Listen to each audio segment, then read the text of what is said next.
Firefighters trust Bullard helmets with their lives. Today, we're asking why. There is a trend in the U.S. Fire Service where a cooked leather front, a crusty helmet shell is a badge of honor.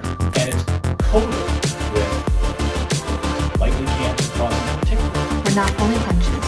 We're talking tradition, trust, safety, and the decisions that follow the firefighters home. You can still be a veteran, but lead by example. Join us for a real conversation with Bullard. I'm a baseball girl. I have nothing to add. Alrighty. Hi guys, I'm Sarah Gertis. I'm the head of marketing here at Firepenny, and today I have the honor of introducing what I hope is going to be the first of many episodes in our cross-promotional brand series. We're going to start our first episode off with what I think is a banger. We are joined here today by Chris Fallon, who's from Bullard. And Chris, thank you so much for being here today. Thank you for having me. Appreciate it. I've spent the last week doing a bunch of research, delving into all of the behind-the-scenes stuff, trying to find all the juicy questions. I hope I can put you in the hot seat just a little bit. Okay. Not too bad. But before I do that, I really want to introduce the man to my left, the CEO and founder of Firepenny, Brian Milk. Thank you. Brian, you've been in the service industry selling firefighter equipment since 2009 with Firepenny. Yes. I haven't been with you quite that long, but in the time that I've known you, I've noticed really just a sense of integrity in the way you build your business and the way you lead your team, and a deep sense of respect for our customer base, whether it's the way you talk to people on the phone, the fact that I've seen you hundreds of times now get up from our lunch break to answer the phone. You're really going above and beyond to help our customers. So given what I know about you, what made Bullard an easy choice for you? It wasn't so much that it was an easy choice. I went back through the price sheets, and our first price sheet with Bullard was 2011. And a lot of people, and you wouldn't have wanted to be with me that early, because it was definitely rough to get started. But Bullard said yes when a lot of people were saying no. And it has been a mainstay. It's been a pillar of our business. We've got tons of Bullard boxes stacked behind us.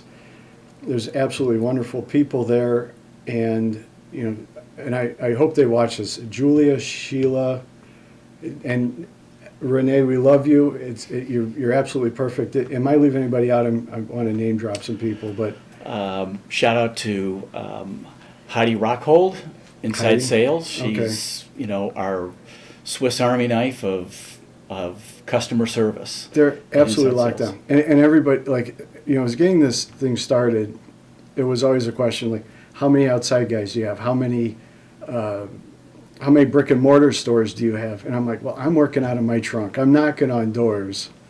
I'm trying to get some business going. And when Bullard said yes, they were our first very mainstream vendor that allowed us to sell. And it was just a wonderful thing. I very gay that night, had a hard time sleeping. It's like, we got Bullard. We're beginning to get established. So, anything that we could do to be better friends to Bullard, to offer that product. It's very easy when you sell a quality product. And I will let you get into that part. And the firefighters, have already spoken that it's a great brand. It's a great helmet. From my side of it, it's the ease of working with the vendor. It's the ease of getting answers when you need them. The speed at which you guys work is really unparalleled. There's easily a top 1% of all the manufacturers that we sell. And I won't say that to just anybody that comes on. It's wonderful. You and I have a great connection. If I call Chris and I say, hey, can you help me out with this department? Or, hey, can we put you on camera? You're here a week later. Like, let's get this thing going. So much appreciated. And, I won't speak on the Bullard part of it because I'll allow you to do that, but it's just a wonderful product, and we are eternally grateful since forever. It's always been a great brand for us. Thank you. Well, thank you, Brian. Appreciate the kind words. Yeah. I think that's a great answer. Yeah. It makes me want to dive into all my questions. I'd like to start with broad strokes with you, Chris. The first question might be kind of hard. It's sort of like when people ask you if you like music or what kind of music you like, and all of a sudden you can't remember, what kind of song, any song at all. So tell me a little bit about Bullard. What is it about your brand that makes firefighters trust your helmets? So Bullard is a family-owned company. It started in 1898. Our current CEO, Wells Bullard, is fifth generation. I've been on for a year and a half. I know she's been running the company for longer than that, obviously, but the family atmosphere is engaging. It's a company that is truly committed to the U.S. Fire Service. Everything is built with the safety of the firefighter in mind. In Cynthiana, where our manufacturing operations are, there are 300 dedicated employees working under one roof over 2 shifts that build the best quality of fire helmet for the U.S. Fire Service. All made in America. The Bullard family, the Bullard company, has a distinct commitment to building only the best products for worker safety. Yeah. That's amazing. In my research, I found that the founder of Bullard actually invented the original hard hat.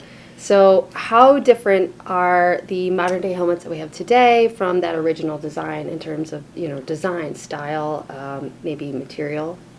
Yeah, so we are going way back.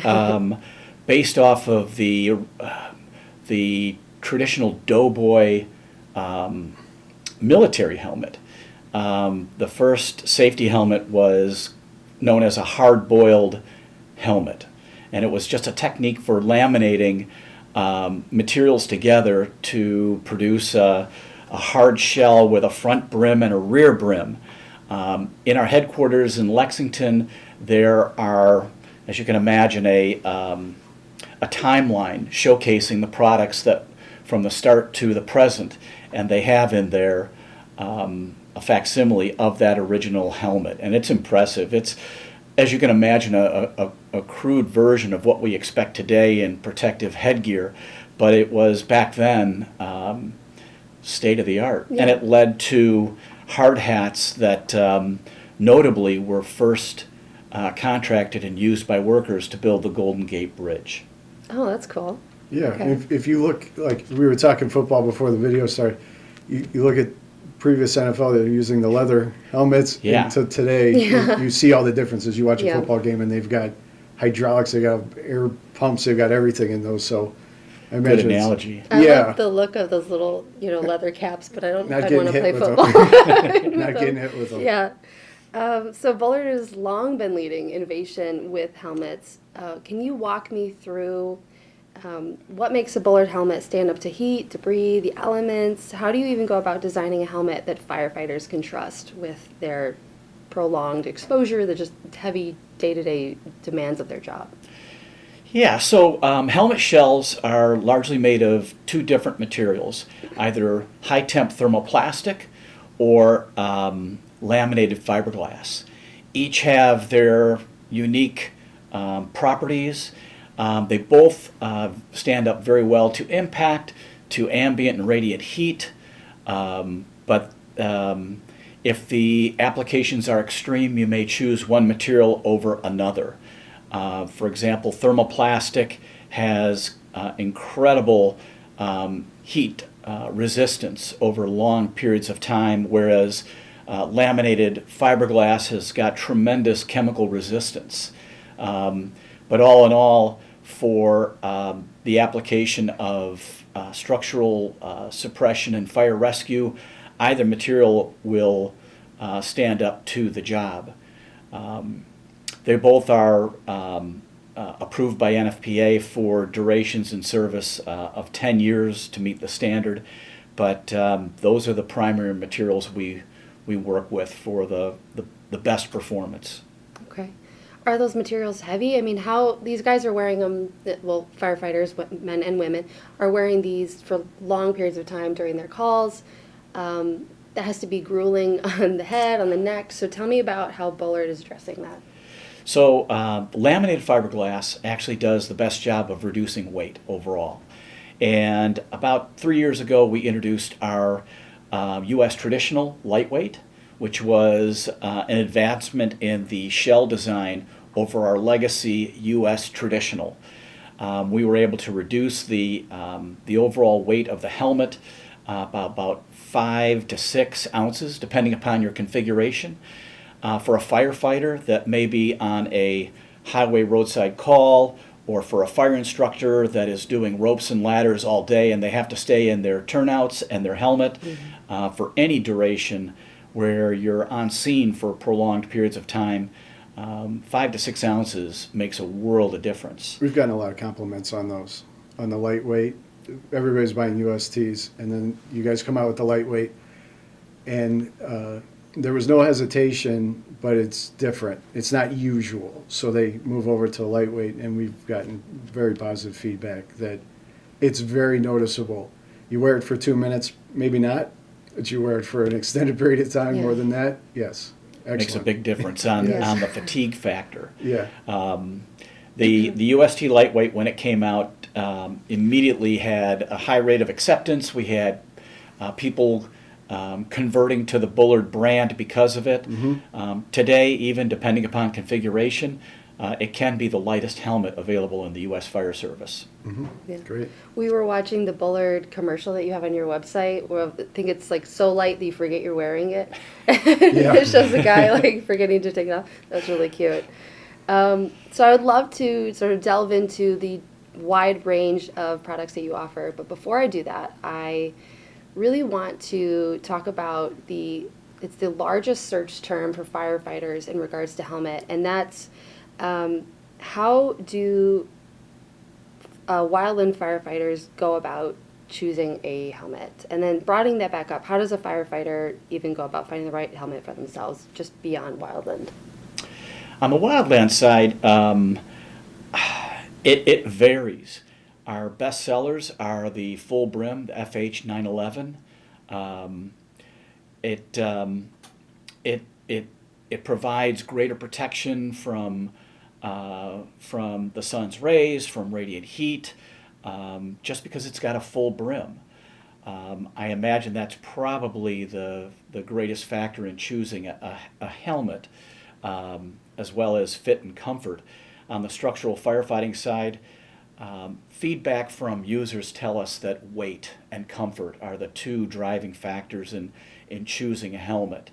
There might be firefighters that have a more of a niche interest, maybe in a different kind of material or a different kind of eye protection, whether it be a retracting lens or flip down borks. But generally, weight and overall comfort seem to be the driving factor in choosing a helmet. The other side of that, and we've sold thousands, and that's a low number, of the Wildland helmets.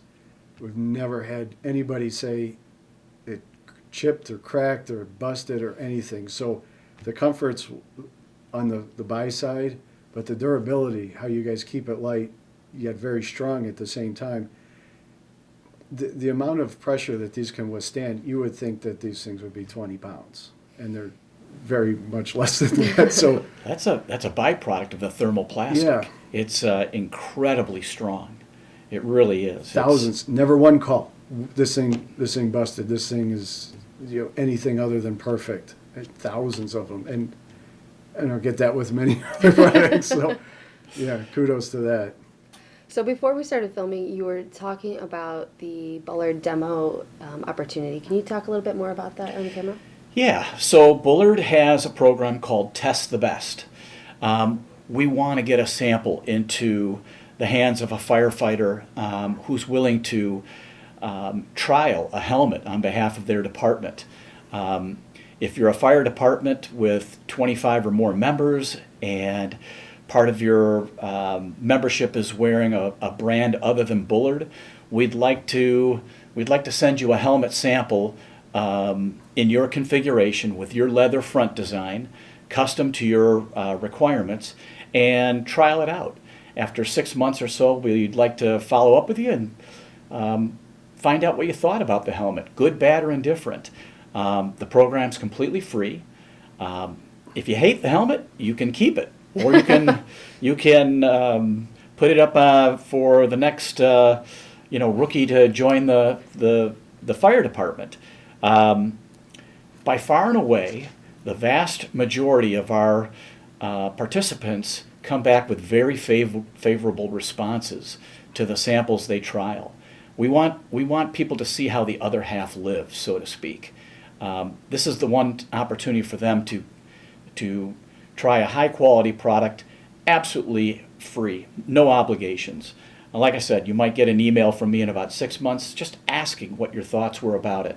And hopefully if you like it, you have a good experience with it, you'll tell the rest of the folks on your department and maybe the leadership and administration as well. That's a wonderful thing. I mean, having that opportunity, and I'm not aware that anybody else offers that. A gorgeous, beautiful helmet and premium price, yet we're going to let you test it too and see how you like it. Yeah. And there's no better way to impact the market than to come out and say, try it and you'll love it. Because if you didn't have confidence in it, then you wouldn't be offering it out. That's right. And the way to get started is go on Bullard, Bullard.com. Go under the helmet section, and there's a section there called Test the Best and Build Your Bullard. Build Your Bullard is a configurator where any firefighter can configure the helmet to their unique specs. That's any color, any finish, any striping color, suspension type, configure your leather fronts in any fashion you choose, completely custom. And you save that Build Your Bullard specification, and then you fill out the Test the Best form and submit it, and we'll build it and we'll get it in your hands. Okay. Very Awesome. easy. Great. Yeah. So firefighters are a very strong brotherhood, and with that, I think comes baked in that sense of history and tradition, which I guess what I'm getting to is I really want to talk about customization, and it's something that I see a lot on social media, this sort of individuals, showing different ways that they, respond to different calls with the gear, the bands, everything on their helmets. And, maybe there's a sense of peer pressure in terms of having it a certain way based on the other people in their station. Can you talk a little bit about how firefighters, or what they should consider to accessorize their helmet safely? And if you can't speak to that, maybe talk about the ways that Bullard has options to customize their helmets. So we offer options for color and striping, leather fronts, keeping in mind that everything we configure that's shipped from our factory is already certified to NFPA. As a manufacturer, it has to leave our plant in that way. There are various ways to build that helmet to make it your own on the Build Your Bullard configurator. After that, when it gets in the field, firefighters will personalize them to no end. They'll add on flashlights, they'll add on stickers, they'll add on door wedges, they'll add on... It's a dorm room. Yeah. Yeah. Well, the two things, the track light and the retract, wonderful options. Having the light already incorporated in the helmet so there's nothing that can get snagged. Right. Having the flashlight on the side, the retract just disappears when you don't need it. Yeah, let me hand you. illustrate that right here. The track light is an integrated feature that's rested on the front brim, and it accommodates a full 6-inch leather shield.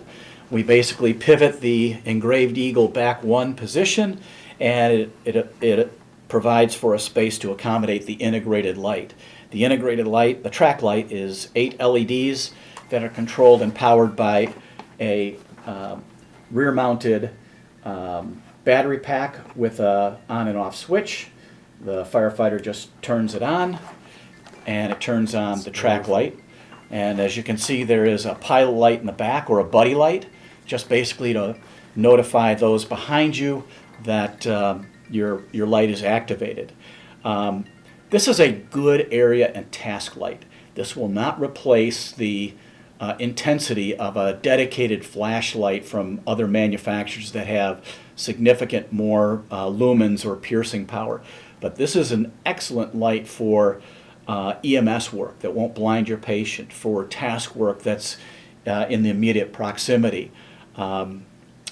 Boy, there are no flashlights that will cut through the thick black smoke that can be produced in a structure fire, but this is a great proximity light, and to integrate it into your helmet like this is just a design win. Yeah. How long does that last? The batteries on here will last about, I want to say 8 to 10 hours, Okay. depending upon conditions. If it's freezing cold, like today it is in Chicago, maybe not so much if it were allowed to, the batteries were allowed to freeze. These can also be retrofitted onto existing helmets as well on the UST Lightweight. It's a simple installation, mounting the battery pack, running the wire through the top brim and down to the display in front. On the PX and the FX, it's a little more complicated with the leather front, and also on the LT and USRX, your leather front mount is part of the track light housing. Okay. So to retrofit, give your local Bullard rep a call and we'll walk you through that, because it's a little more involved. Okay, so that's something they're doing at the station, and they're not sending those into like the Bullard factory, for Right. instance? Okay. Yeah, meant for field retrofit. Yeah, cool. All right, so let's talk materials. Can you tell me about different helmet materials and which ones perform better in different situations? On social media, I've seen firefighters dealing with massive chemical cleanup situations, hazardous chemicals, and others that are walking into quickly deteriorating buildings with falling debris. How can they prepare for these scenarios? So, as I mentioned, we have fiberglass and thermoplastic. The majority of the helmets used by the U.S. Fire Service are likely to be laminated fiberglass, only because it is lighter out of the box. High temperature thermoplastic does have better chemical properties in terms of chemical resistance. Sometimes, though, it's not possible to foresee a unique hazard before arriving on scene unless maybe your building pre-plan database has revealed this unique fire hazard, and your CAD system has informed you of that before arriving on scene. Chemical resistance of laminated fiberglass will get you through most hazmat scenarios, unless there's unique scenarios that require level B encapsulating or level A fully encapsulating suits, in which case you're a bubble boy and you're wearing a level A chemical resistant suit for the very purpose of immersion into a highly toxic atmosphere. Okay. For structural fire response, fiberglass and thermoplastic will do the job for you. Okay. Can you call out specific models for those scenarios? Sure. So the fiberglass would be our UST lightweight. Also available, Brian, if you'd hand me that black one in the middle. This guy? That one, yeah. This would be our modern style helmet with a 4-inch flip down. This one is a PX, so this is thermoplastic. We have this also available, a little lighter weight, in fiberglass called an FX. FX for fiberglass, PX for thermoplastic. As I said, this is offered with a 4-inch flip down, but you can also get this in the fully retracting Retract Visor. Can you show off the Retract? We've got Sure. one. Is this it? No, those are Borks. Here, let's go back to my track light Yes. version. This is a wonderful thing. The Retract is cool. a fully deployable full visor. The Bullard Retract works on a dual cam system so that when it is lowered, it actually juts out a little bit. So you can accommodate prescription glasses. If you're on scene doing a forcible entry with a car accident on the side of the highway, you might be wearing goggles, or you might be wearing these as eye protection. NFPA does require eye protection on all calls, but where you might be wearing your streetwear, your prescription glasses, whereas on a SCBA call you may not be wearing glasses at all. But this will accommodate prescription lenses, so you don't lose that detailed vision required for an extrication call. And if it jets out, it closes the gap between brim of the helmet Yeah. Yep. and the visor. Yeah. Very cool. And it is tensioned all the way through its cycle up and down, so it won't come down and hit you on the top of the nose. We have a nice nose guard. bridge Yeah. cushion Yeah, as there's well. a lot of room there. That's cool. Yeah, people love this Retract. It's our top seller. It's the R350 option. I'm wearing contacts today, but I wear glasses most of the time. That's your helmet. If I was ripping my glasses off every time, that's a great feature. It is. great. It really is. People really like the Retract. Cool. Yeah. So let's dive a little deeper into Wildland. Despite being based in the Midwest, we actually have a massive Wildland firefighter customer base. We're also seeing on the news how wildfires are becoming more prominent, spreading to bigger areas and lasting longer. It's becoming less and less a wildland season, and firefighters are seeing wildland firefighting longer throughout the year with less downtime. We're also noticing urban departments are getting these urban adjacent wildfires sort of encroaching on developed areas. And now they need gear that meets a wider variety of calls. So let's get them prepared. Can you tell me a little bit more about your Wildland firefighter line, best features, accessories, all of it? I want to show it off. Let's see it all. So our Wildland helmet, this is our standard FH 911 full brim, standard stripes. This can be ordered with ESS goggles, and as you can see on this version here, it has the goggle elastic guides. This is a standard brim. These are both standard brim. I would say our best feature going forward on the Wildland is the new Comfort Fit insert. It is meant to replace the standard blue sweat brow guard. This also has padding around the ratchet cover and throughout, and it dissipates the pressure points. These weigh almost nothing, so it's really not about weight so much as it is just pressure points of the suspension wearing this throughout the entire day. Wildland firefighters are typically deployed in full day shifts, more so than the deployment of a structural response that has a cycle of suppression, overhaul, and where they secure the property before departure. On Wildland, they're wearing their helmets in longer durations, and a Comfort Fit suspension insert goes a long way to making this more enjoyable to wear for longer durations. Speaking of the difference between structural and wildland firefighters, do you see a difference in like how the longevity per se of the different helmets, and like how long do these last? How are they structural wearing down more often than a wildland helmet? So structural fire helmets have an approved duration of 10 years. Okay. NFPA requires that you change out the helmet no matter how it was used or deployed. They are date coded upon manufacture, and they have a finite life no matter how little they're used, much like turnout gear or SCBA cylinders.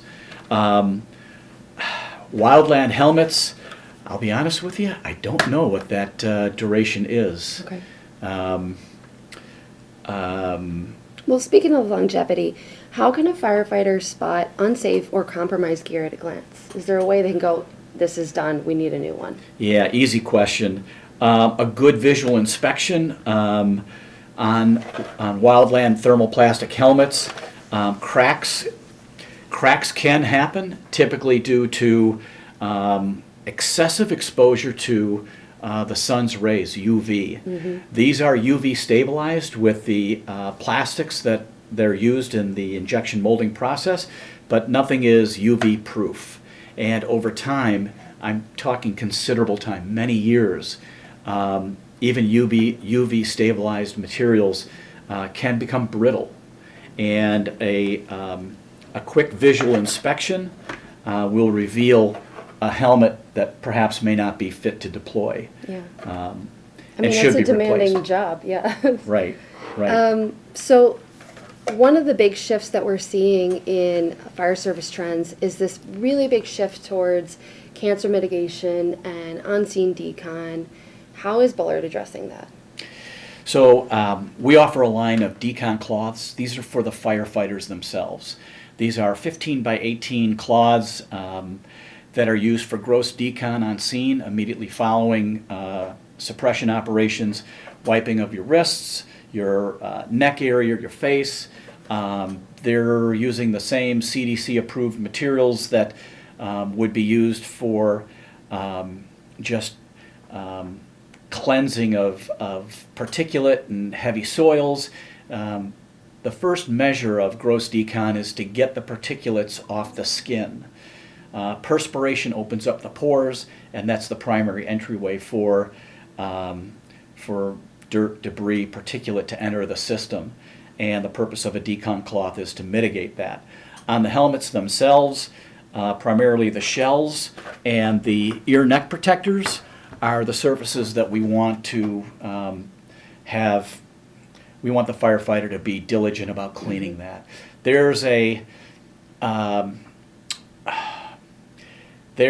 trend in the U.S. Fire Service where a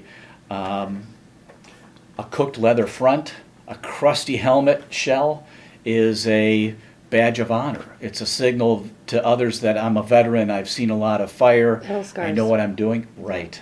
And you can still be a veteran, you can still be a well-trained firefighter and fire service leader, but lead by example. Clean your PPE.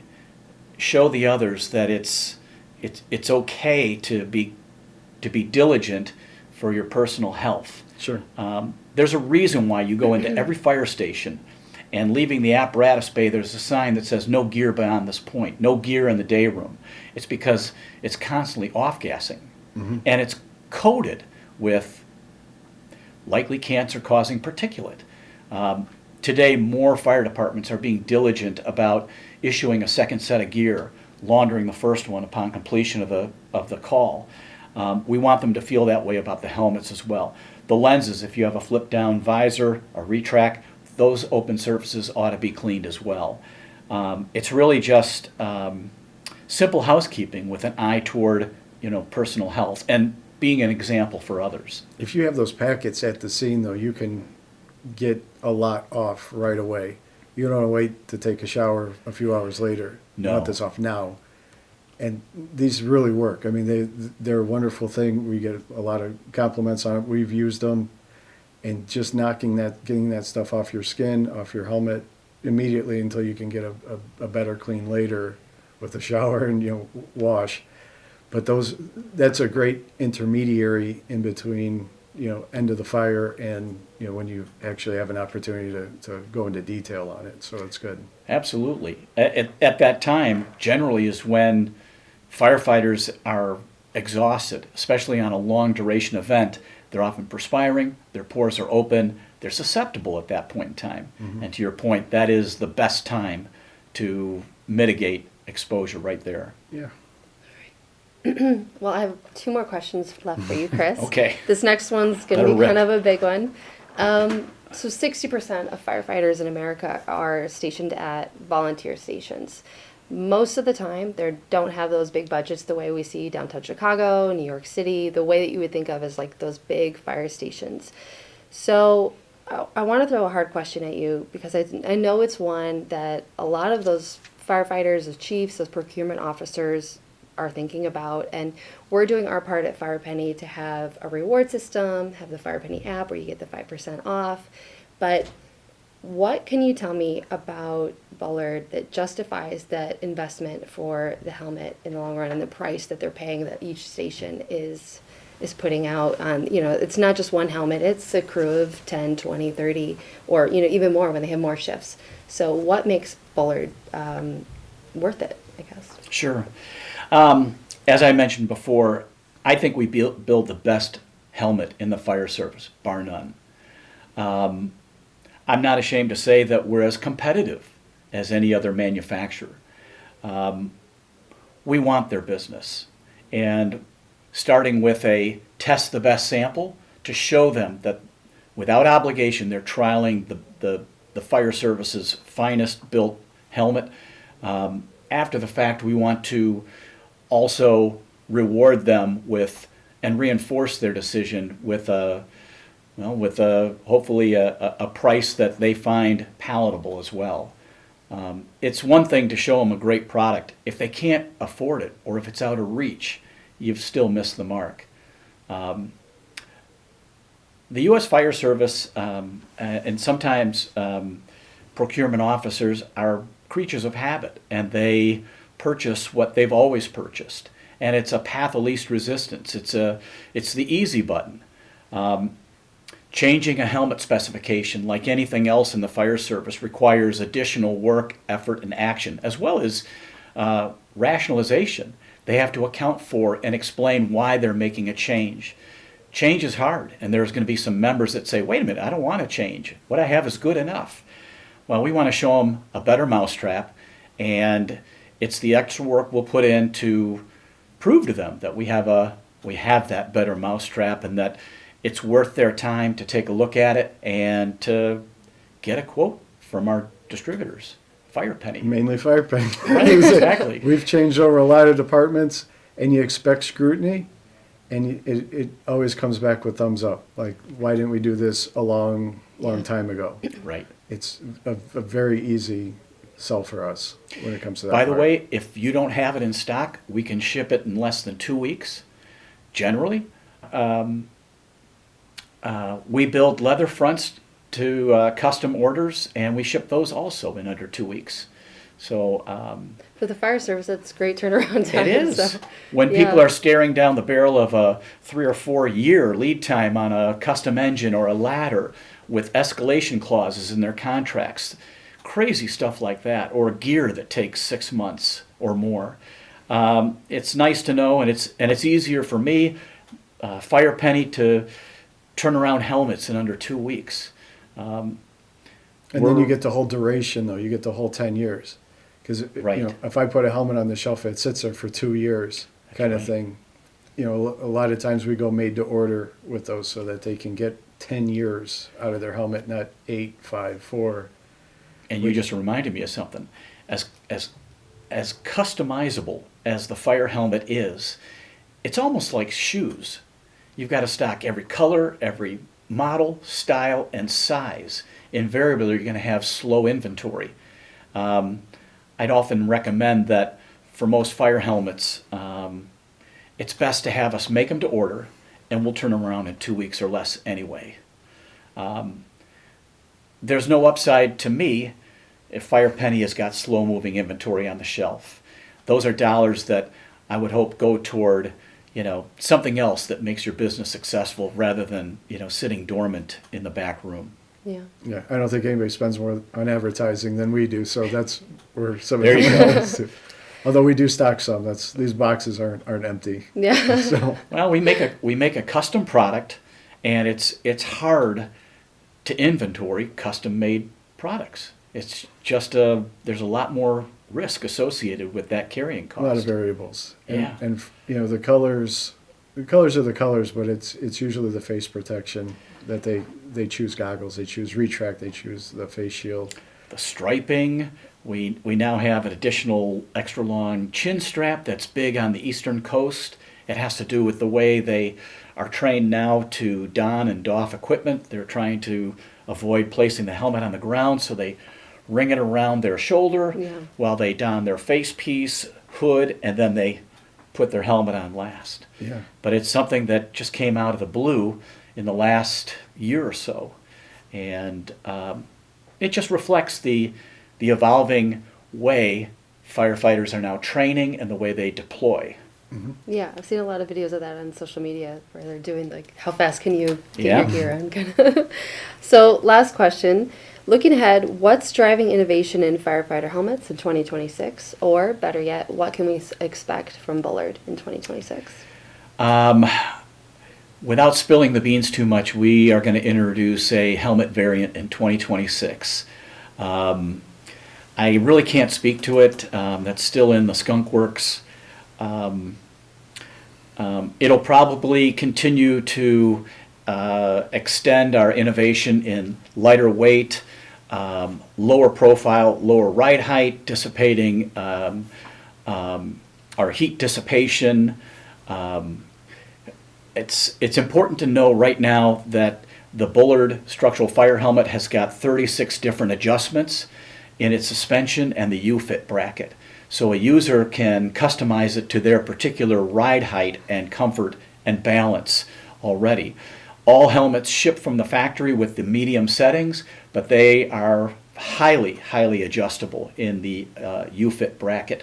And there's a YouTube video, Wells Bullard herself is doing this how-to, and it's about a 2-minute video that shows users how to make those adjustments on the U-fit bracket.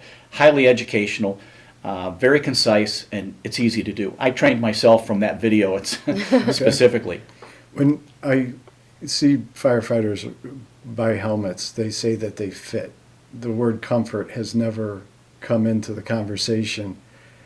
And using the word comfort and seeing that it is comfortable on your head, it just doesn't happen. It fits. It's not that it's comfortable, but it fits. You guys are introducing comfort into that and continually innovating on that. I'm excited to see it. So Yeah. probably an FDIC thing, but I'll definitely. Yeah, it's like I said, it as we strive to innovate, we're always considering comfort. To keep going. Every helmet fits unless you've got an NFPA sized head, Yeah. and it simply exceeds the size of our suspension. That's a whole different animal. Yeah. But to the extent that we can improve the experience of wearing our helmets for longer durations, we want to go there. Brian, if you hand me the red one, I think the red one is what I'm looking for. Nope, sorry. Is it this one? Yeah, this one. Okay, so last summer we introduced the FireFit, and the FireFit is the comfort system available in the structural fire helmets. Here it is installed in the U.S. traditional lightweight. It's also available in the PX, the FX, the LT, and the US, or not the USRX.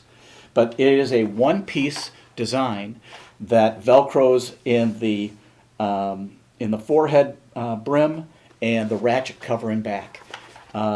It is designed so that it dissipates all the pressure points, reducing impact, or rather pinch points, pressure points on the head. It is perforated and vented to improve or reduce heat rise. It improves stability on the head, reduces the feeling of the helmet being top heavy. But overall, to your point, the comfort response, and let's face it, comfort is subjective. 100% of the people I have sampled this to trial it and just wear it for some instant feedback. 100% of those firefighters said it improved comfort. It was something that was more comfortable to wear than their standard helmet or our standard helmet. It changes the way the helmet rests on your head and improves the experience of having to wear a helmet. This helmet is just shy of 55 ounces. Doesn't feel like a lot, but that's 55 ounces. And like I said earlier, if you're on a extrication call, a roadside accident, or you're an instructor at a regional fire school and you're doing ropes and ladders where, for 4 hours in the morning and 4 hours in the afternoon, you're always wearing your bunker pants and your helmet, this is going to be an improvement over the experience without it. and it's called the FireFit.